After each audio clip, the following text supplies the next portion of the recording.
Hello అందరికీ. నా వాయిస్ని ఎవరు భయపడకండి. నాకు కొంచెం వెదర్ కారణం వల్ల కోల్డ్ అయింది.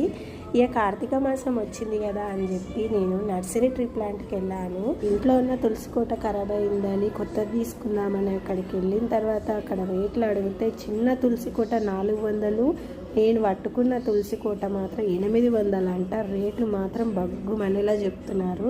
కంపల్సరీ తులసి కోటకు పూజ చేస్తారు కదా కార్తీక మాసంలో అని బంపర్ ఆఫర్లు పెట్టిరు. రేట్లు అయితే 800 అనగానే మనం తీసుకుంటామా, అయ్యా బార్గెనింగ్ చేయంగా 550కి ఇచ్చిండు. నాకు అది కూడా రేట్ ఎక్కువనే అనిపించింది. ఇక తప్పదు, కార్తీక మాసంలో తులసి అమ్మకి పూజ చేయాలని చెప్పి తప్పనిసరిగా తీసుకోవాల్సి వచ్చింది. ఈ కార్తీక మాసం అంటేనే ఒక ప్రీతికరమైన మాసం. ఈ మాసం అంటే శివయ్యకి చాలా ఇష్టం. ఈ కార్తీక మాసం నియమ నిష్టలతో ప్రతి ఒక్కరూ మంచిగా జరుపుకోవాలని మనస్ఫూర్తిగా కోరుకుంటున్నాను.